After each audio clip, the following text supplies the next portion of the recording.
bastante preocupados todos los empresarios y demás. Entonces, nada, vamos a abordar el tema de gerencia de riesgos, ¿vale? Con dos ponentes de máxima calidad, como son Luis Lanza, el director de seguros corporativos del Grupo Sener, que es una empresa familiar de referencia y miembro de la Junta Directiva de Agers, y Carlos Bereciartúa, que es el director de consulting de AON. ¿Vale? Y nada, sin más, damos paso a Carlos, me parece que va a ser el primero que va a intervenir, o Luis, ¿verdad? Voy a participar. Gracias, Isabel. En primer lugar, gracias por vuestra presentación, gracias a la asociación por contar y por contar. Esto que tú hables un artículo, ¿no? No sé si se escucha demasiado con el resto de voz. Sí, hay por ahí una voz. Sí, si os parece bien a todos, por favor, apagamos los micros y en cualquier momento o bien activamos el nuestro cuando queramos consultar o a través del chat. Ahora creo que Luis. Ok, pues estaba diciendo que en nombre de Agers, pues gracias a la asociación pues, por contar con nosotros para tener unos minutos y poder compartir ¿Cómo lo calculas? nuestra experiencia y la riesgo. Gracias, Carlos, gracias. Toda la sesión de hoy trata de abordar pues, la gestión de riesgo en la empresa familiar, ¿no? y los llamados cisnes negros, ¿no? A los que se enfrentan las empresas familiares. Como bien introducías, Isabel, soy el responsable corporativo del Grupo Sener en gestión de riesgos y seguros y quiero compartir con vosotros pues, cuál es nuestra experiencia en gestión de riesgo y aprovechar para compartir con vosotros no solo nuestra experiencia en gestión de riesgos, sino para compartir con vosotros algunas pinceladas básicas de la importancia que tiene la gestión de riesgos en las empresas y obviamente en las empresas familiares aún más, en el entendido en el que obviamente pues, nuestros recursos a veces pues, en determinadas áreas suele ser un poco más limitados y bueno, históricamente quizás a lo mejor en la gestión y la gerencia más en riesgos pues ha sido algo que a veces ha estado pues, ocupado por otros departamentos, por otras áreas, sin una ocupación específica y que obviamente está cambiando en el devenir de los años por la importancia y la relevancia que los riesgos hacen necesarios en su análisis y en su tratamiento, en su identificación, tal como para saber qué hacer, ¿no? Dejadme o permitirme solo una primera slide para compartir con vosotros qué entendemos por gestión de riesgo. Lo primero que nos preguntamos es realmente qué y cómo definimos el riesgo. Ahí comparto con vosotros una definición de riesgo, si bien la más comúnmente utilizada y que a mí más me gusta personalmente es el efecto de la incertidumbre sobre los objetivos de las empresas, ¿no? Al final el riesgo es eso, el efecto que puede ser positivo obviamente o negativo, pero en cualquier caso el efecto, ¿no? De la incertidumbre sobre los objetivos, ¿no?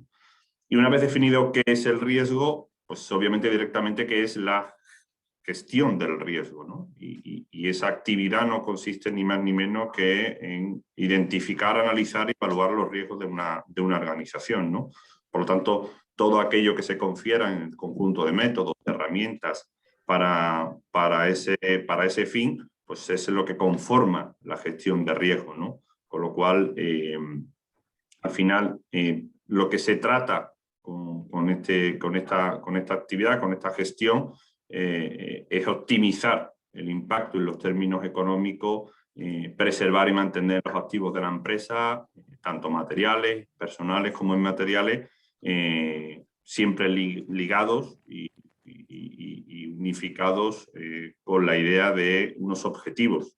Al final, la actividad de gestión de riesgo en una organización no deja de ser una actividad absolutamente integradora y transversal. No podemos hacer gestión de riesgo en el ámbito financiero, o en el ámbito jurídico, en el ámbito técnico, o en el propio directo de scope de nuestras organizaciones, sino que ha de ser integrado y ha de participarse en todas y cada una de esas líneas.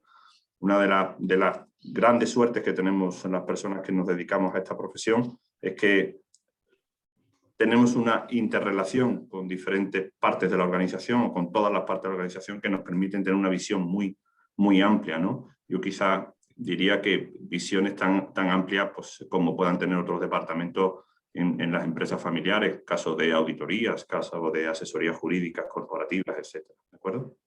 Si pasamos a la siguiente slide, me gustaría compartir con vosotros, una vez que hemos puesto en situación qué es un riesgo, cómo definimos riesgo y cómo definimos la gestión de riesgo, qué hago yo en mi empresa, al final, cómo se gestionan los riesgos, ¿no? Porque al final el plano teórico hay que llevarlo a la práctica y uno se tiene que sentar todas las mañanas en su mesa y decir, bueno, ¿y cómo comienzo mi actividad? ¿Qué hago, no? Pues lo primero que hay que hacer es utilizar las herramientas disponibles en gestión de riesgo para identificar cuáles son esos riesgos, ¿no? Y una vez identificados esos riesgos, lo que hay que ver es cómo clasifico esa identificación, esa primera fase de identificación, en diferentes partes de mi organización. En mi experiencia, lo que hacemos en SENER es diferenciar esa identificación, esa primera fase de gestión de riesgo, en tres grandes bloques. Por una parte, de un ámbito mucho más corporate de la organización. Después, por otra parte, en relación directamente con nuestros contratos principales, con nuestros contratos de obras y servicios que tenemos en nuestros diferentes ámbitos de actividad. Y muy necesariamente y muy en boga hoy en día, pues en toda esa relación que tenemos con la cadena de suministro y subcontratistas que tenemos, ¿no? Ahí tenemos un punto de anclaje muy directo en nuestros contratos con nuestros clientes, pero también en nuestros contratos con nuestros suministradores y nuestros subcontratistas, para ver realmente en esa literatura cuáles son los riesgos a los que nos enfrentamos. Riesgos de carácter financiero, riesgos de carácter crediticio, riesgos de carácter técnicos, riesgos de carácter relacionado directamente con el alcance y la actividad y obviamente riesgos relacionados muy directamente con peticiones en el ámbito de materia aseguradora. Por lo tanto, debemos identificar esos riesgos en el contrato, esos riesgos en el alcance de nuestras ofertas y de nuestros subcontratos con suministradores y subcontratistas para ver exactamente cómo podemos identificarlos y por lo tanto después tratarlos, ¿no? Si pasamos a la siguiente slide, una vez identificado, lo que procedemos a hacer en gestión de riesgos es valorarlos. Una vez identificados, valorarlos. Y para valorarlos utilizamos también diferentes herramientas y diferentes técnicas. Una de las más habituales es la que os he proyectado aquí, donde se califica en función al impacto y a la probabilidad del riesgo, pues se le da una categoría, tanto en cuanto pues lo catalogamos como tolerable, menor, severo o crítico. Y por lo tanto, una vez que hemos valorado ese riesgo, previamente identificado, lo que hacemos es tratarlo. Y para tratar ese riesgo, como comparto, pues hay 4 grandes fórmulas. Evitarlo, suprimirlo, si es posible. Normalmente es muy complicado hacer esto. Modificarlo o reducirlo. Esto es una práctica muy habitual, tratar de reducir este tipo de riesgo. Transferirlo, yo creo que transferirlo es la práctica de gestión de riesgo más ampliamente conocida, porque la transferencia se nos conoce en el sector como la transferencia que hacemos muy habitualmente al mercado de seguros, a las compañías, de la mano muchísimas veces de brokers como AON, ¿no?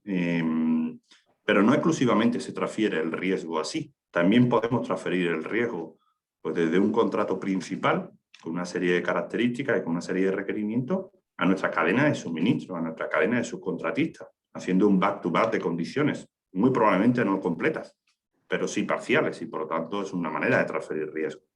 E indirectamente, obviamente, de reducirlo, ¿vale?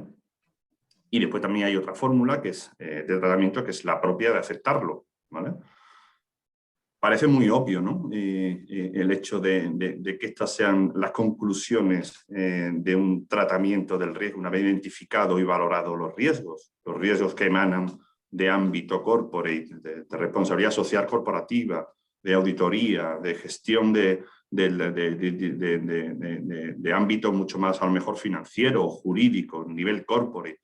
Pero cuando aterrizamos en nuestros contratos y cuando aterrizamos en nuestra cadena de suministro, pues hay que buscar esa trazabilidad de manera que nos permita saber qué es lo que tenemos enfrente. Al final, yo creo que la gestión de riesgos, nuestra experiencia es que la gestión de riesgos lo que debe permitir a las organizaciones es saber realmente cuáles son sus negocios y si por lo tanto esos negocios son los que quiere y cómo los quiere hacer. Al final esa es la conclusión. Establecer cuál es nuestro riesgo en cada contrato, en cada proyecto, en definitiva, pero habiendo definido antes a nivel empresa familiar cuál es nuestra tolerancia y cuál es nuestro apetito al riesgo, es la manera idónea y adecuada de llegar a una conclusión de cómo se gestionan los riesgos. ¿De acuerdo? Si pasamos a la siguiente slide, trataba aquí un poco de ir más al grano respecto del hecho de la transferencia, ¿no? Yo creo que la transferencia es un ejercicio, requiere de una técnica. Aquí me quiero referir más específicamente a la transferencia que hacemos de nuestros riesgos al mercado asegurador. Y que como consecuencia de esa técnica a utilizar para hacer una correcta transferencia, obviamente tenemos que entender desde los departamentos de riesgos y seguros de las organizaciones que tenemos que vender nuestros riesgos, lo tenemos que presentar y hay que hacerlo con rigor, con metodología, porque al final lo que anda detrás de todo este tipo de transferencia no es ni más ni menos que un contrato basado en la confianza entre un asegurado y una compañía de seguro. Y como todos bien conocemos, la compra, en definitiva, la esencia de la compra de un seguro, de la transferencia de un riesgo por el que se paga una prima, es de las cosas más complejas, porque obviamente todos podemos ir a una tienda debajo de casa o al centro de nuestras ciudades o de nuestros pueblos para comprar pues, una silla, una mesa, pero tenemos un objeto material. Aquí no tenemos objeto material, tenemos un contrato, hay una gran dosis de voluntad de las partes para entender que en 40, en 50 o en 60 folios se puedan reflejar condiciones, coberturas, por las cuales en caso de que suceda un siniestro, pues la compañía de seguro va a atender ante esa situación, ¿no? Pero no podemos hacer una transferencia al mercado asegurador sin haber hecho los pasos previos necesarios de identificación y de valoración del riesgo. Nos equivocaríamos en las empresas familiares si fuésemos al mercado de seguro a comprar pues, lo que nos ponen en el tendedero, ¿no? Y nos dicen, pues hay pólizas de daños, hay pólizas de todo riesgo de construcción, hay pólizas de responsabilidad civil, que son muy buenas y muy necesarias, pero no deberíamos ir a ese mercado sin haber hecho todos esos pasos previos en nuestras organizaciones, con nuestros contratos, sin haber definido nuestro apetito, nuestra tolerancia como organización, de manera que nos permita ir al mercado a buscar lo que necesitamos, ir al mercado a transferir lo que queremos, porque lo que no queremos estamos dispuestos a asumirlo, a retenerlo, o incluso a transferirlo, pero no al mercado y a lo mejor sí a nuestros subcontratistas. Todo eso tiene que tener una trazabilidad, de manera tal que permita una zona de confianza y de confort con el sector asegurador, con las compañías aseguradoras, habitualmente en directo, pero a veces en reaseguro, por las cuales uno pueda contar qué ha hecho y cómo ha llegado a la conclusión de por qué quiere transferir determinado riesgo y bajo qué fórmula o bajo qué coberturas uno desea cubrirlas, ¿no? Si pasamos a la última slide y me gustaría con esto terminar para dar entrada al compañero, a Carlos, la gerencia, la gestión de riesgo, lo que debe hacernos es aproximar a los cisnes blancos. El gran problema lo tenemos quizá más en los cisnes negros y habitualmente en aquellos cisnes grises que dejamos de lado en nuestras organizaciones por entender que no somos capaces o que no podemos gestionarlos. Yo no quiero entrar más en el detalle, ¿no? de qué y cómo en gerencia, en gestión de riesgos definimos cada uno de los cisnes, porque le toca al compañero, a Carlos, pero con mucho gusto en adelante, pues cualquier pregunta y cualquier comentario que podamos compartir, pues por mi parte, encantado. Pues buenos días. Gracias, Luis, por cederme la palabra. Ha mencionado lo que son los cisnes blancos y también se han mencionado por ahí los cisnes negros y también hay por ahí los cisnes grises. Así que voy a intentar un poco rápidamente, a alto nivel, contar la diferencia entre estos términos, ¿no? Que cada vez los oímos más y a veces los confundimos. Me han pedido que no hable de la pandemia. Voy a intentar no hablar de la pandemia, pero es que es el último, era el último ejemplo de cisne negro confundido con un cisne negro y un cisne gris, ¿no? Si quieres ponme, Santi, la siguiente slide y sobre ella vamos comentando. A ver, el cisne negro es aquello que es sin precedentes, que no ha ocurrido nunca y no tenemos ni idea, son desconocidos hasta ahora. El cisne gris es aquello que ha ocurrido muy poco, es un poco probable que pueda ocurrir, hay algo parecido que ha ocurrido, con lo cual se puede tener la idea de que, bueno, como pongo ahí, hemos sido advertidos, ¿no? O sea, podría ocurrir, pero bueno, lo vemos muy lejano. Por eso digo, lo de la pandemia, bueno, pues lo veíamos muy lejano, ¿no? Ahí oíamos en China que pasaban cosas, ¿no? Algunos virus raros, pero bueno, mirábamos para otro lado, ¿no? Y finalmente, como decía Luis, pues están los cisnes blancos, que son los que la gerencia de riesgos trabaja habitualmente. Hay probabilidad de ocurrencia, hay siniestralidad, hay históricos y con ellos pues podemos jugar a transferirlos, gestionarlos o asumirlos, ¿no? Incluso mitigarlos, etcétera. Si me pasas a la siguiente slide, pues os pongo algunos ejemplos de cisnes que se han confundido. Pongo el primero de todos, las guerras mundiales, porque es el gran ejemplo. La Primera Guerra Mundial, pues no había ocurrido una guerra mundial nunca y ese sí que era un cisne negro. Nadie se esperaba que ocurriera esa catástrofe, pero es que años después ocurrió la Segunda Guerra Mundial y ese ya no era un cisne negro. Ese era un cisne gris y además no solo porque había ocurrido una gran guerra, que podía volver a ocurrir, sino porque ya había movimientos políticos, el tema nazi ya estaba por ahí y ya se veía que podía ocurrir, ya estaba la semilla. Pongo el COVID-19, lo llamo COVID, pero bueno, es la pandemia encubierta, porque realmente también es un cisne gris, ¿vale? Nadie podía pensar, efectivamente, que ocurriría lo que acabó ocurriendo, que íbamos a parar. Al principio todos pensábamos, bueno, como mucho nos vamos una semana a casa o 15 días, y fijaros lo que ocurrió, ¿vale? Pero bueno, ahora mencionaré que sobre todo sobre estas cosas, bueno, la guerra mundial es complicada, pero sobre el resto de los ejemplos que voy a poner se puede prevenir y se pueden gestionar. En Fukushima igual, ya se les había advertido y se habían hecho informes de que podía llegar el nivel del mar a 10 metros, ¿no? Ellos asumieron 5,7 metros. Bueno, pues el tsunami fue de 13. No es lo mismo asumir 10 que 5. La crisis financiera del 2008 ya llevábamos oyendo desde el 2003 que estaba habiendo pufos, temas de la hipoteca. Lo llevábamos escuchando, pero siempre mirábamos, bueno, esto está en Estados Unidos, miramos para otro lado, esto no va a llegar a Europa, esto no va a llegar a España y bueno, llegó con fuerza. El huracán Katrina, igual. Este es otro ejemplo, este es muy claro, que es un cisne gris y yo diría que casi blanco. Bueno, ocurrió una catástrofe, pero es que había habido un huracán antes, igual, el Iván, y no se hizo nada. Y el último que pongo, que todo el mundo se llevó las manos a la cabeza con las Torres Gemelas, y bueno, es que ya habían intentado atentar contra las Torres Gemelas. Años antes habían secuestrado aviones que querían estrellarlos contra la Torre Eiffel. Años antes habían intentado secuestrar aviones para estrellarlos en el Pacífico. Y el informe del análisis de las Torres Gemelas decía que esto se podía, que se esperaba, que ocurriera un atentado similar. Con lo cual, muchos de los cisnes que pensamos que son negros son grises. Lo siguiente es que ya sabiendo que son grises, es decir, que pueden ocurrir, bueno, pues ahí luego lanzo la pregunta a Luis de si se pueden incorporar a la gerencia de riesgos y si alguno de ellos podemos hacer algo. Los últimos que están en boca de todos es el gran corte de luz y el de la cadena de suministro.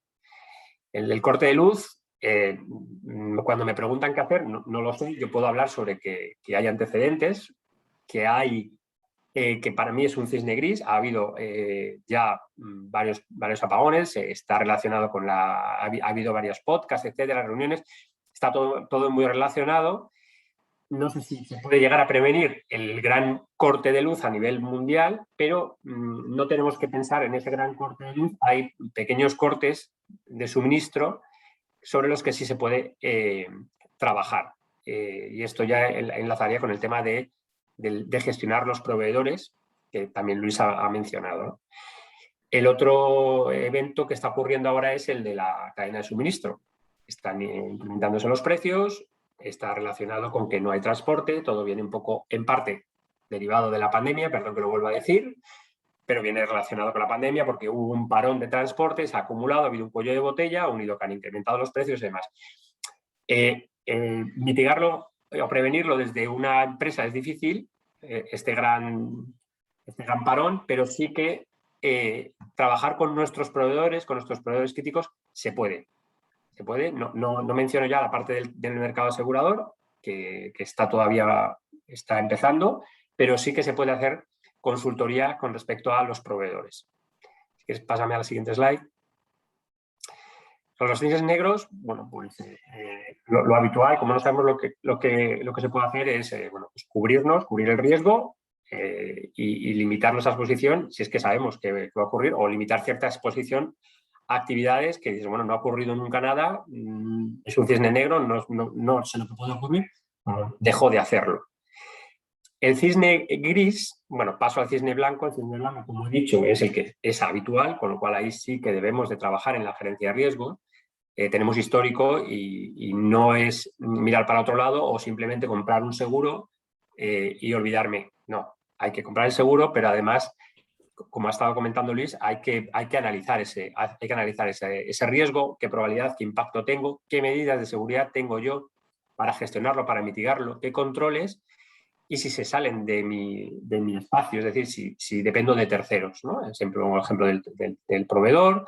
También podemos ver en el final de la cadena de suministro pues nuestros clientes. Cuando exporto y toda mi exportación es a Estados Unidos, bueno, pues si el 90% es a Estados Unidos y tengo un problema en Estados Unidos, pues tengo un problema financiero. Eso ocurre, ¿vale? O las empresas interproveedoras de Mercadona que tienen todo su negocio en Mercadona. Si un día Mercadona me cambiara el contrato, tendría un problema, ¿no? Bueno, pues son cisnes blancos.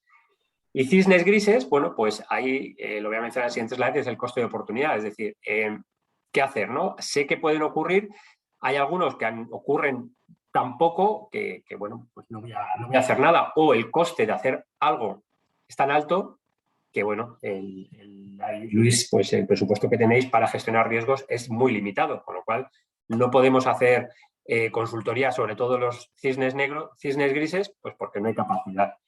Pero sí que hay ciertas medidas que gran parte de estos cisnes grises, ahora lo mencionaré con la continuidad de negocio, se pueden gestionar. Si quieres, a la siguiente slide, hablaba del coste de oportunidad y de la inversión, ¿no? Bueno, pues continuidad de negocio, que lo menciono ahí, la continuidad de negocio es cuando me ha ocurrido ya algo, ¿qué hacer? ¿Vale? Entonces, realmente muchos de los cisnes grises se gestionan con un plan de continuidad de negocio. El plan de continuidad de negocio, el coste de inversión de acometer un plan de continuidad de negocio versus el gasto que voy a tener en caso de que me ocurra un incidente de continuidad de negocio, compensa, sin duda, hacer un plan de continuidad de negocio. Dando cifras, imaginaros que puede costarme hacer un plan de continuidad de negocio 15.000, 20.000, 30.000 euros. Pero es que si se me incendia la fábrica y estoy parado 3 meses sin producir nada, esos 30.000 euros son residuales, ¿no? Entonces, realmente nosotros ponemos la continuidad de negocio como una de las herramientas para gestionar los cisnes grises.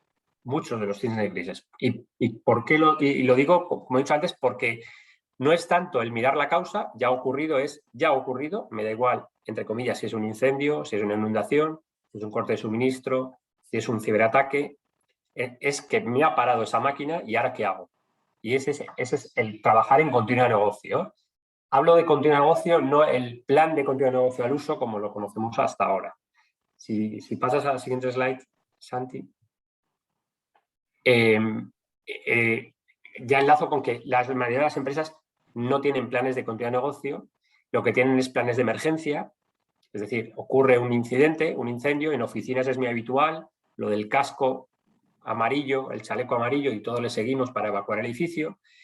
En las fábricas se llama la gestión de crisis, ha habido una fuga de gas, una fuga química, evacuamos la planta, los bomberos lo controlan, nos dan el OK para volver, ¿vale? Pero ¿qué pasa después? Bueno, pues el qué pasa después sería la continuidad de negocio y eso es algo que la mayoría de las empresas nos encontramos con que no lo tienen. Ahora con el mercado duro el mercado duro asegurador en la póliza de daños materiales están exigiendo disponer de planes de continuidad de negocio. ¿Qué está ocurriendo? Que nos encontramos. No tienen planes de continuidad y si lo tienen es el plan de contingencia de sistemas. Y ese ha funcionado muy bien en la mayoría de las empresas porque con la pandemia, vuelvo a poner el ejemplo, todos hemos teletrabajado. Lo que son oficinas se teletrabaja y han funcionado. Eso es un plan de contingencia de sistemas. En caso de que me ocurra algo, que mis sistemas los pueda levantar en el menor tiempo posible. Antes había ubicaciones físicas, ¿no? Había cibercafés, te alquilaban salas, ¿vale? Para trabajar con wifi, porque en la mayoría de las casas no había wifi en casa. Bueno, pues eso todo ha evolucionado hasta el punto de que hemos puesto de manifiesto que ya podemos trabajar todos desde casa, es el teletrabajo, con lo cual los sistemas funcionan muy bien. Los sistemas de oficinas. Pero ¿qué pasa con las fábricas? En este caso, con las fábricas, la pandemia ha permitido, por servicios esenciales, que la mayoría de las empresas sigan funcionando y pudieran ir a trabajar. Pero porque no era un incidente sobre la planta. Si hubiera sido un incidente sobre la planta, las fábricas se paran. Y no hay planes de continuidad de negocio. La mayoría de las empresas no disponen de un plan de continuidad de negocio. Hay plan de contingencia de sistemas. Si quieres pasar a la siguiente slide, que muestro algunos de los beneficios. Vale, bueno, el beneficio principal de un plan de continuidad de negocio es recuperar mi actividad en el menor tiempo posible. La diferencia con los sistemas es que no solo levanto mi sistema, sino que es que casi ya en el momento no levanto mis sistemas en precario, sino que los levanto casi al 100%. Es decir, tengo todo en la nube, tengo un CPD alternativo, las empresas, las Big Four y empresas de tecnología me levantan todo al momento. Hablamos de minutos, de horas.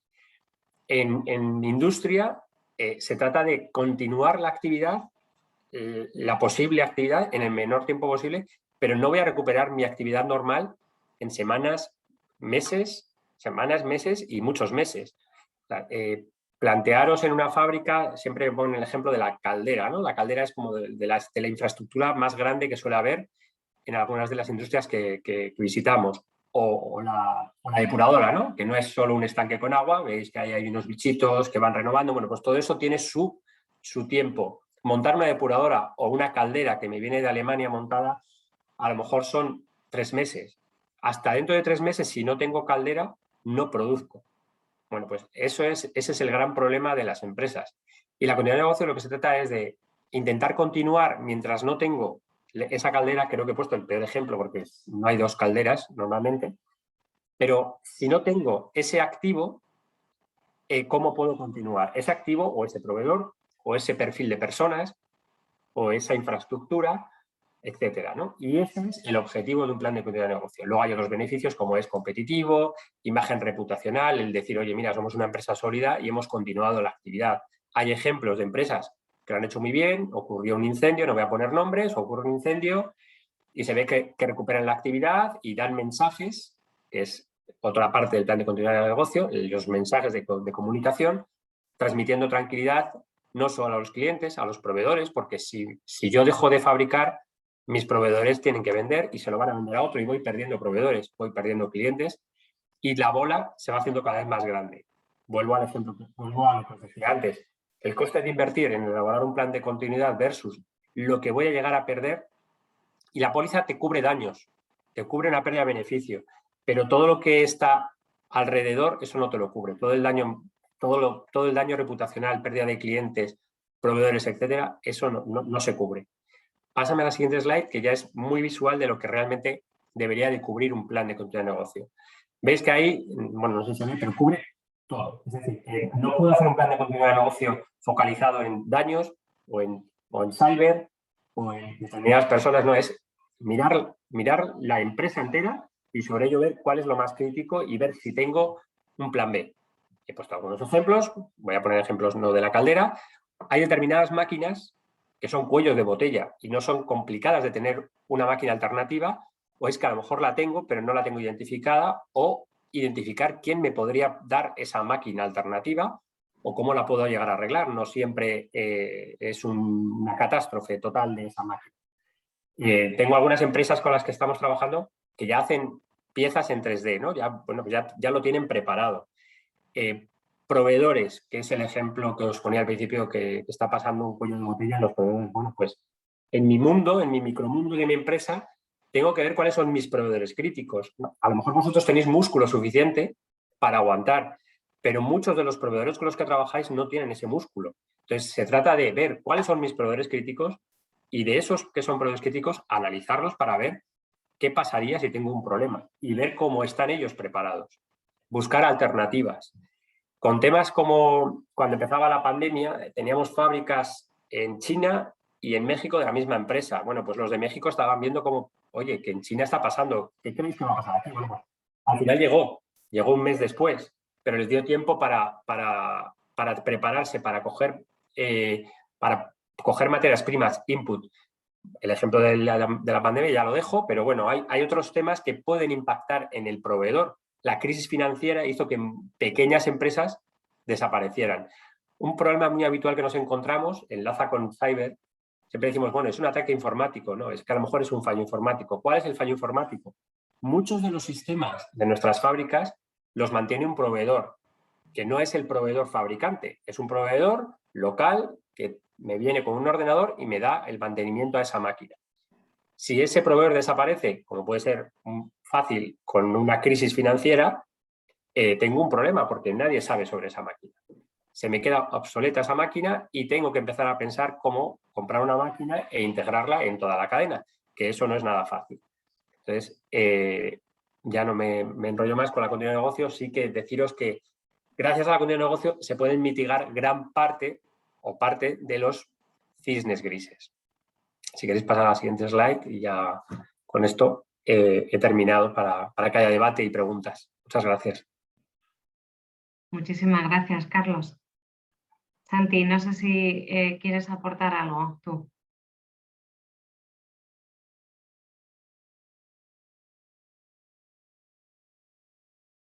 Tienes el micro cerrado. Ahora. No, ahora. No, nada que aportar. La verdad que muchas gracias tanto a Carlos como a Luis. Si ahora la gente tiene preguntas, pues encantados. Yo creo que entre los tres, entre los cuatro, podemos intentar responder. Y si no, alguna... Además, yo creo que Luis puede aportar también tanto la visión de experiencia como la visión de lo que nos ha estado contando. O sea, experiencia a dos niveles.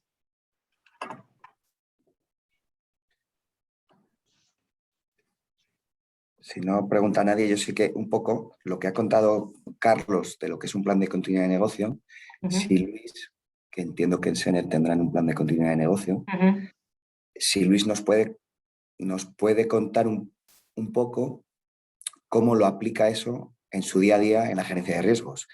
¿El plan es lo primero o primero analizas, luego ves que necesitas un plan y lo intentas aplicar?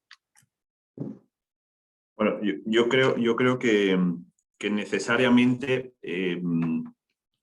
primero hay que identificar cuáles son tus riesgos y obviamente como medida de tratamiento del riesgo previamente evaluado te conlleva a considerar el diseño de un plan de continuidad de negocio. Obviamente en Sener tenemos planes de continuidad de negocio. Es verdad que nuestra actividad es una actividad, digamos, no tan directa industrial. Somos una ingeniería, en definitiva, y hay gran parte de nuestra actividad que está muy centrada en el diseño, en el management de ingeniería de grandes proyectos industriales, y por lo tanto no tenemos esa relación directa con una fábrica, que quizá es una forma mucho más directa de entender cómo aplica un plan de continuidad de negocio, pero sí tenemos otras actividades dentro de la organización, más en el ámbito aeroespacial. Tenemos salas francas, tenemos fábricas de antenas y obviamente tenemos esos planes de continuidad de negocio e incluso hasta el nivel de detalle de tener planes de emergencias y de gestión de crisis dentro de ese plan de continuidad de negocio. Porque al final, como bien decía Carlos, un plan de continuidad de negocio, digamos que es un todo, es la madre. Es aquella por la cual, una vez que tú has identificado, evaluado los riesgos, decides tratarlo con una de estas medidas que es diseñando tu propio plan de continuidad de negocio, pero que tiene una vida hasta el momento en el que vuelves a tener tu actividad en el mismo punto previo a aquello que te sucedió y que te impidió tener tu actividad normal. Por lo tanto, digamos que el plan de continuidad de negocio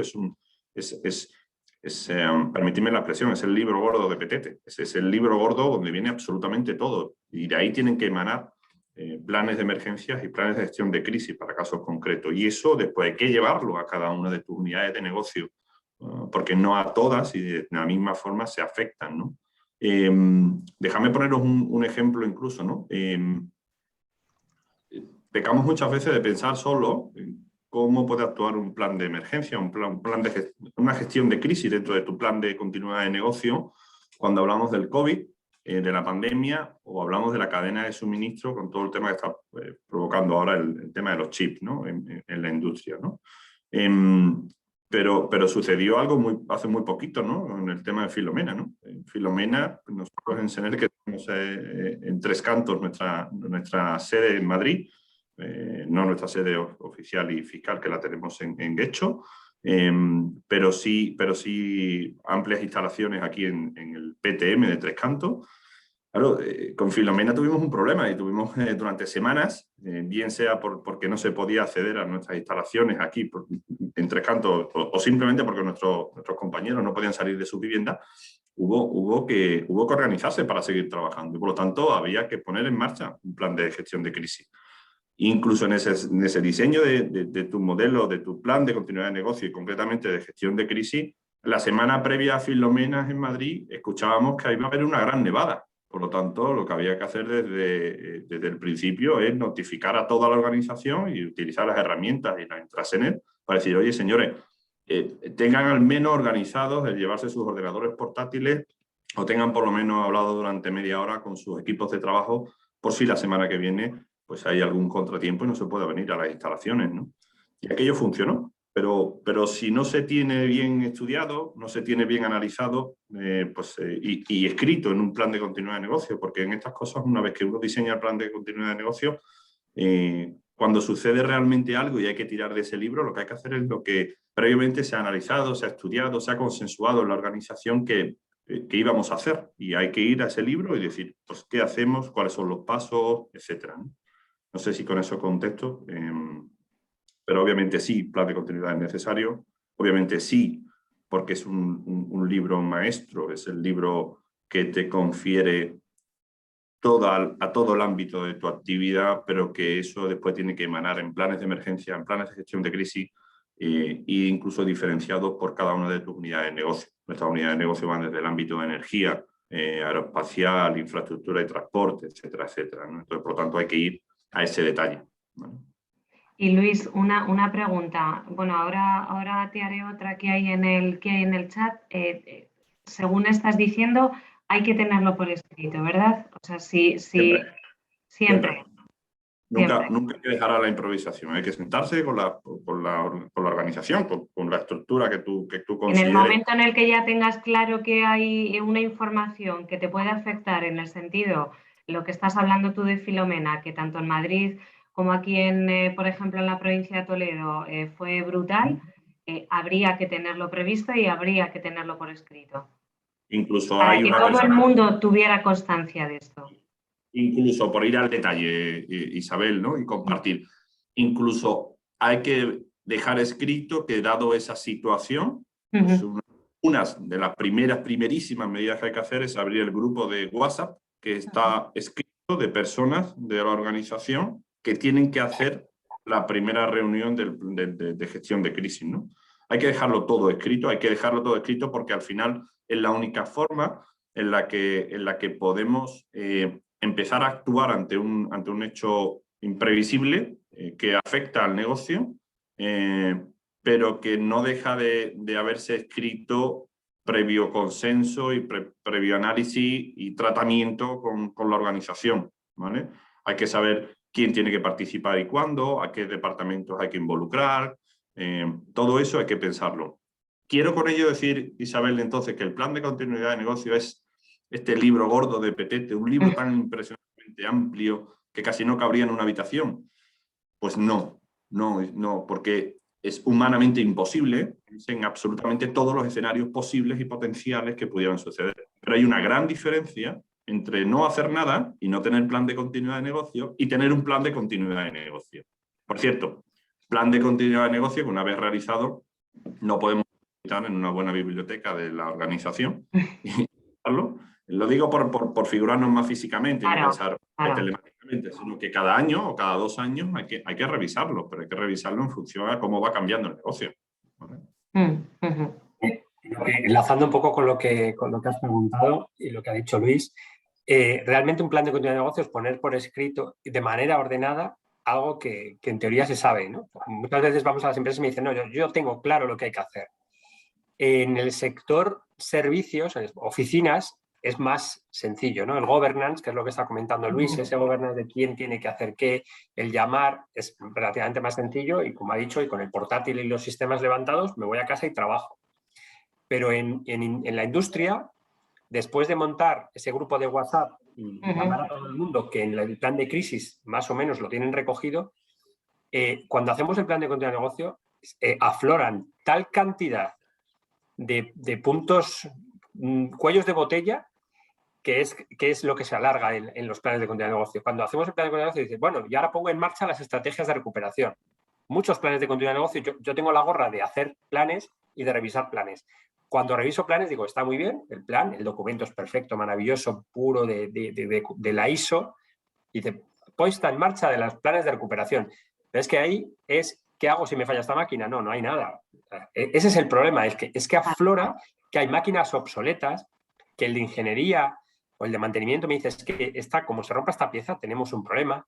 Este aplicativo informático ya obsoleto, que como lo cambie, no sé cómo enlazarlo. Ese tipo de cosas son las que no es el plan de recuperar la actividad, sino de cosas para prevenir y mitigar que formarían parte de la gerencia de riesgos. O sea, realmente no hay que pensar solo en el después. Antes he dicho, me da igual la casa cuando hago un plan de continuidad de negocio, pero obviamente no me da igual porque hago un análisis de riesgos y afloran tal cantidad de problemas que eso es lo importante y el valor añadido de un plan. Y eso si no está por escrito, no se puede llevar a cabo, claro. No se puede llevar a cabo. Yo en eso me quiero alejar, estoy de acuerdo totalmente con Carlos y permitirme otro ejemplo por alejarme, porque quizá alguna de las personas que nos estén escuchando estén pensando en Sener, muchos la conoceréis, otros no, y entrarán en la página web y dirán, bueno, es una empresa familiar, pero vaya empresa familiar, ¿no? Afortunadamente sí, gran empresa familiar, de la que me honra participar, ¿no? Pero permitirme que comparta con vosotros otra experiencia más en el terreno personal, ¿no? Bueno, parte de mi familia política tiene una panificadora, una pequeña panadería que hace pan en un bonito pueblo de la Sierra de Huelva. Uno de sus grandes problemas es que tienen solo un horno, muy grande, muy complejo, en el que han hecho una buena, importante inversión familiar, incluso hipotecando parte de las casas que tienen en el campo, en la zona de la Cena, por dar más detalle, y eso, claro, pues le limita mucho, ¿no? Y han conseguido, pues, no solo dejar a la gente del pueblo que buenamente pueda ir a comprar picos o pan, sino que incluso han empezado a llegar a acuerdos con supermercados y con pequeñas tiendas a las cuales, mediante un contrato, pues se comprometen a darle un suministro, ¿no? Bueno, ¿qué les pasa a esa familia? ¿Qué les pasa a ese negocio? Es una pyme. Si de repente el proveedor que tiene que mantenerle el horno o simplemente el horno se avería, pues hay que pensar cómo actuar y hay que actuar en mucho y tiene que tener su plan de continuidad de negocio. Pues mira, lo primero que tienes que plantearte es que tienes que tener una cobertura de avería de maquinaria. Si se te avería la maquinaria, hay que intentar ver cómo se repara, quién te repone, en qué tiempo y qué impacto vas a tener en tus contratos. Pero hay que dar un paso más allá. Si tienes contratos más allá, empiezas a tener contratos con pequeños supermercados de la zona, pues tendrás que empezar a pensar que tienes que reducir ese riesgo tratando de llegar a algún acuerdo y sentándote con panificadoras cercanas de otros pueblos para ver cuánto ellos podrían coger de tu producción para no dejar de aportar. O sea que siempre cabe la posibilidad en un plan de continuidad de negocio, y en este caso sería más directamente con un plan de emergencia, en saber qué y cómo actuar con mis contratos ante una situación que me impida, con una única máquina, en este caso un único horno, cumplir pues con el fin, con el único scope que tiene mi empresa, ¿no? Para que, con eso trato de ser un poco más ilustrativo, de que el plan de continuidad de negocio no es algo estratosférico, no es algo que hacen las empresas que cotizan exclusivamente en bolsa, sino todo lo contrario, sino que hay que pensar en eso, hay que dejarlo escrito, hay que hablarlo, hay que tratarlo, hay que buscar a esa otra planificadora del pueblo de al lado que a lo mejor, y te dirá a lo mejor, pues yo solo podría asumir el 10% de tus compromisos. Bueno, pues eso hay que dejarlo regulado, hay que dejarlo tratado para saber si te pasa algo, poder seguir adelante con el negocio, ¿no? Luis, una pregunta. ¿Cada cuánto sería, Luis y Carlos, los dos, cada cuánto sería recomendable actualizarlo? ¿O cada cuánto habría que hacer un plan? ¿Anual? El plan se hace, en teoría se hace una vez, si la planta es la misma planta. Si haces otra planta hay que hacer un plan nuevo o una nueva línea de negocio. Una ampliada. actualización. Pero lo que es la actualización hay que mantenerlo actualizado. Anualmente depende del qué hay que actualizar, es decir, hay cosas que no cambian. Los activos no suelen cambiar mucho, sobre todo suelen cambiar las personas más habitualmente, entonces pues cada 2 años hacer una revisión sobre las personas para ese grupo de WhatsApp, para ver a quién tengo que incorporar y quitar. El tema de los proveedores hay que actualizarlo, no solo porque pueda cambiar un proveedor, sino porque sobre un mismo proveedor puedo haber incrementado el volumen de venta o la tipología de inputs que traigo de él. Ese tipo de cosas son las que hay que cambiar. Los activos, las grandes máquinas no cambian, la informática sí que cambia más rápidamente, ese es otro de los puntos que hay que cambiar más habitualmente. Antes no lo he dicho, incorporar la informática de la fábrica, la informática industrial con la informática de servicios. Nos la encontramos que es la gran olvidada. Esa integración, una vez integrada con servicios, ese mantenimiento más periódico se realizaría. Entonces no te puedo decir cada 2 meses, pero sí que por lo menos 2 veces al año hacerle una revisión, que es revisar determinados datos, porque lo costoso es hacer el trabajo inicial. Las empresas no suelen cambiar tanto, ¿no? Y yo creo que cualquier cosa, por complementarlo con lo que está diciendo Carlos, que estoy absolutamente de acuerdo, pero todo lo que sea 2 años sin revisar eso parecería absolutamente descabellado, ¿vale? No sé si va a ser meses o un año. Obviamente una vez al año habrá que darle una vuelta al plan de continuidad. Y habrá que hacerlo no solo por la parte de qué y cómo te afectan las personas, la organización o los subcontratistas o los proveedores y los suministradores. También habrá que hacerlo del lado del plan de continuidad sobre, oye, ¿y nos planteamos que pueda suceder algo nuevo? Claro. ¿Quién tenía en su plan de continuidad de negocio hace 5 años contemplado qué hacer ante un apagón? Probablemente muy pocas organizaciones, por no decir ninguna. Pues con lo que viene, pues deberíamos revisar el plan de continuidad de negocio, pues no sé si ya, a lo mejor vamos tarde, si no hemos tenido tiempo, pues en enero del año que viene, y empezar a pensar e incluir otra nueva forma de análisis de, bueno, y si nos viene un apagón, ¿qué hacemos? Lo que has puesto es muy bueno, perdón que lo vuelva a decir, Isabel, con la pandemia, no paramos de hacer planes de continuidad de pandemia para las empresas cárnicas porque China les prohibió importar la carne de España si no tenían un protocolo de trabajo frente a la pandemia, ¿no? Teníamos que tener todo muy bien atado conforme a las guías de China. Obviamente, las guías de China no las teníamos, pero es que ese era el 10% del trabajo. El 90% era hacer un procedimiento que es un escenario de un plan de continuidad de negocio en caso de que ocurra una pandemia, en caso de que ocurra falta de determinado personal. Eso la mayoría de las empresas no lo tenían. ¿Quiénes lo hicieron? Sobre todo, pues en España funcionamos a golpe de ley o requerimiento. En este caso fue el requerimiento de China, los barcos en mitad del Pacífico esperando a que China diera lo que hay para poder importar. Es un buen ejemplo. A ver, nos preguntan, dice, pregunta para Luis, y cuando la emergencia no está contemplada en el plan de contingencia, ¿cuál es la clave para sobrevivir a una crisis fuera de lo previsto? Luis.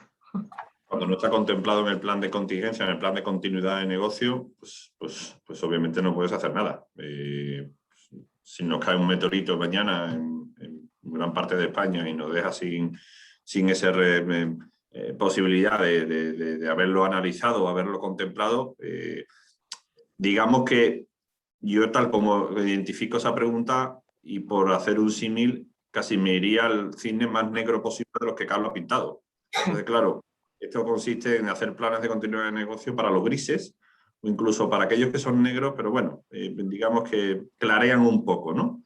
Claro, para el negro, negro, negro, que es el fin del mundo o algo relacionado o muy parecido a eso, pues no están los planes de continuidad de negocio, ¿no? El problema está cuando ni tan siquiera tenemos planes de continuidad de negocio y no hemos pensado en ello, no lo hemos escrito, no hemos meditado de qué hacer y cómo hacerlo, en la inmensa mayoría de los riesgos que podemos tener en nuestra organización, en nuestra empresa. Ahí es donde está el problema, pero obviamente ante una situación como la que es objeto de la pregunta, la respuesta es probablemente instinto de supervivencia, como nos pasaría en el ámbito personal, probablemente, ¿no?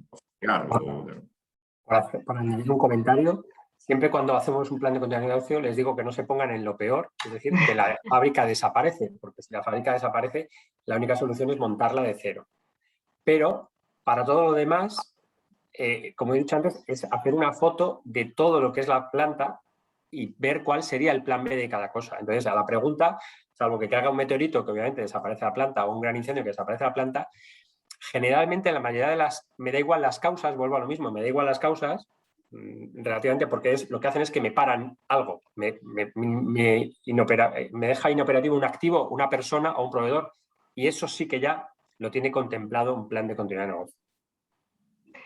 Mira, hay un tipo de cine, disculpadme complementar eso, hay un tipo de suceso que, dependiendo de cómo se quiera analizar, se puede entender que es un cine negro, pero obviamente ese es absolutamente blanco, y es qué sucede cuando se te incendia tu industria, tu empresa, tu planta, ¿vale? Eso ha sucedido con dos casos pues, muy renombrados, porque yo creo que han sido casos de éxito, en la planta de Campofrío o en la planta de Ibarra, en mi tierra, en Sevilla, y sin embargo, pues ahí se supo que hay cómo actuar. Para empezar, pues deberías de tener una póliza que te cubriera daños materiales por incendio y no tener un infraseguro. Eso parece como de cajón lo primero que desde la organización deberíamos contemplar, pero no solo eso. Puedo en otras fábricas absorber la producción, pero si no lo puedo hacer, porque sería lo más lógico no poder absorberlo, lo puedo acordar con otros, incluso de la competencia. ¿Puedo?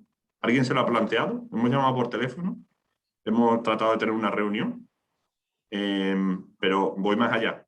Imaginemos que nos sale ardiendo nuestra fábrica, no podemos absorber nuestros compromisos por contrato para ser producidos en otras sedes, en otras fábricas, no podemos cederlo o acordarlo con nuestra competencia. Bueno, pues vayamos a los contratos que estamos firmando y regulemos que ante ese tipo de situaciones reduzcamos el impacto, ¿no? Claro. Establezcamos causas de fuerza mayor en el contrato principal con nuestros clientes finales para decirle, oye, y es que si me pasa y esto, pues yo no voy a responder al 100% del valor del contrato, voy a responder al 10%. Y lo negocio. ¿Estoy mitigando el riesgo? Obviamente no, lo estoy reduciendo, bueno, con una forma de transferencia, de mitigación, que es la reducción. Y obviamente no la eliminación, pero sí la reducción. Pues bueno, miel sobre hojuelas. Por lo menos habré tenido el tiempo, el espacio y la dedicación de manera transversal en mi organización para pensar ¿y qué hacemos si nos sucede esto? Ese es el gran problema, es ese, que las organizaciones no tienden, obviamente cada vez menos, porque cada vez pues, yo creo que somos más conscientes de cosas como el plan de continuidad de negocio y de la gestión de los riesgos en las organizaciones, de que tenemos que pararnos a pensar. Hay gente en nuestra organización que se tiene que parar a pensar qué hacemos cuando nos pase algo. Porque de lo único que sí puedo compartir con vosotros en base a mi experiencia es que las cosas pasan. Yo estuve en Fukushima 45 días después en el puerto de Itachi con un generador que teníamos varado en el tsunami de Itachi. Y nosotros habíamos contemplado, entonces yo trabajaba en Abengoa, y nosotros habíamos contemplado que para nuestro proyecto de México, en una cogeneración en México, que necesitábamos un generador. La turbina la habíamos comprado en Estados Unidos, pero el generador venía de fabricante Hitachi. nosotros sí habíamos contemplado de que esto era algo disruptivo, no comprar el paquete completo del equipo al mismo fabricante y del mismo origen. Por lo tanto, eso nos generaba un disconfort, decir, oye, espérate, ¿y qué pasa, no? ¿Y qué sucede, no? Pues allí decidimos que íbamos a tener una buena póliza de daños y una buena póliza de interrupción de negocio. Pues por aquello que sucedió, conseguimos rescatar, porque habíamos transferido bien ese riesgo al mercado asegurador, en ese caso, sí conseguimos rescatar económicamente el impacto que por contrato mi cliente de México me estaba imputando, ¿no? Por lo tanto, insisto, lo que hay que hacer es pensar en esas cosas, escribirlas, meditarlas, revisarlas y tenerlas contempladas porque las cosas pasan. Luis, Carlos, nos dicen, es otra vez Ana, creo que es importante después de la crisis hacer un informe de lecciones aprendidas para retroalimentar el plan de crisis. El problema que surge es que es difícil para una organización reconocer sus debilidades manifestadas en crisis. Las personas somos humanas y fallamos. ¿Cómo fomentar ese autoanálisis en la empresa y aflorar posibles mejoras que se conviertan sin que se conviertan en algo negativo? Yo por la parte micro del continuo de negocio, cuando se hace un plan, hay un subplan que es plan de mantenimiento. Y ese plan de mantenimiento y plan de pruebas se hace siempre un listado, hay unas plantillas, llamémoslo, con gestión de incidencias. Toda incidencia que ha ocurrido se recoge la mayor cantidad de datos posibles para sobre ello hacer un plan de mejora. Es todo constructivo y no es nada destructivo, todo lo contrario. Gracias a cuando haces pruebas, que en pruebas en industrial es otro mundo, pero cuando se hacían pruebas en oficinas con el teletrabajo, salía una cantidad de mejoras, de cosas que se habían quedado y no era destructivo. Es que para eso está el plan. Es mejorable, claro. Si no, bueno, va a salir una catástrofe. Mira, yo varias pinceladas en base a la experiencia que tengo. Yo he tenido la gran suerte de trabajar fundamentalmente, que no exclusivamente, porque vengo del mercado también de seguros. Trabajé en compañía de seguros antes de pasar a esta posición de cliente de gerencia de riesgo, primero en Abengoa y ahora en Sener. He tenido la gran suerte de estar en dos organizaciones, en Abengoa y Sener, donde la gestión del riesgo, la gerencia de riesgo, era algo que emana de gente, de personas, de profesionales que tienen absolutamente claro que es absolutamente relevante en su organización y por lo tanto pues yo tengo la gran suerte de que desde nuestra posición de consejero delegado pues la gerencia, la gestión de riesgos y seguros es algo absolutamente fundamental, con lo cual juego con un poco de ventaja. Pero lo que hay que hacer es cierta concienciación a través de la formación. Ahora, esa pregunta yo lo haría a través de la formación. Hay que formar a la gente y somos gran responsables la gerencia de riesgo y seguro en las organizaciones porque tenemos en nuestra relación absolutamente transversal, tenemos que llegar a todo. Yo participo muy habitualmente en formación a muy diferentes personas de mi organización. Solo sirva de ejemplo, el lunes que viene, por la tarde, tengo una con el Departamento de Gestión de Contratos Internacionales para explicarle pues, cuál es nuestra visión de la organización y no solo nuestra visión, sino que necesitamos de ellos para nuestra gestión de riesgo, ¿no? Por lo cual, ser muy proactivos en la comunicación y en la formación a la organización es algo que tenemos que apuntarnos siempre en nuestro departamento, ¿vale? Y por ser un poco disruptivo, yo en alguna ocasión, obviamente dependiendo del foro y el interno, suelo empezar alguna de mis charlas diciendo, oye, y a vosotros, si mañana os dejaran decidir cómo morir, ¿habéis pensado en ello?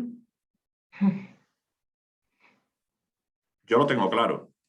Yo prefiero que sea trabajando y en un avión. Y las tengo mellizas, ¿eh? Pero si tuviera que dejarlo algo a mis hijas, me tengo que quedar para pensar dónde quiero. Si pudiera elegir mañana, yo preferiría que fuera trabajando y en un avión montado. Tengo muy claro que el impacto económico y por lo tanto lo que puedo dejarle a mis hijas será siempre mejor, ¿no? Y eso es muy disruptivo, es muy directo. Joder, pues voy a ponerte a pensar en estas cosas. No, lo que trato con eso de decir es que tenemos que pensar qué pasa en nuestra organización si suceden. Hay que coger ese checklist y empezar a pensar. ¿Y si se me estropea la máquina? ¿Y si, pues, llevado al terreno personal, y si mañana pues, no sigo contando? ¿Yo qué hubiese decidido? ¿Qué me gustaría hacer? ¿Dónde me gustaría morir? ¿Cómo me gustaría morir? Pues pienso en mis hijas, ¿vale?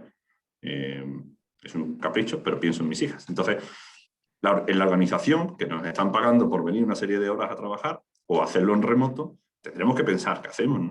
¿Qué pasa si mañana no puedo hablar con mi compañero y soy el departamento de ingeniería?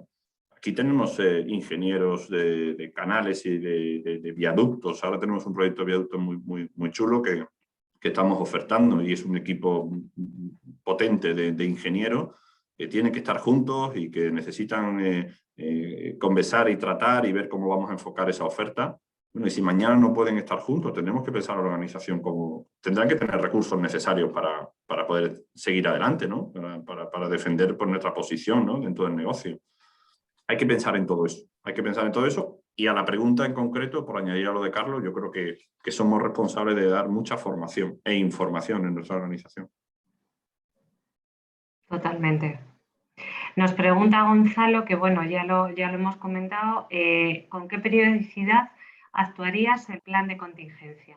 Bueno, ya lo hemos comentado, que como muy tarde, yo creo que una vez al año y dependiendo, pues revisión cada 6 meses, más o menos. No sé si alguien más tiene alguna pregunta o alguien más quiere comentar algo.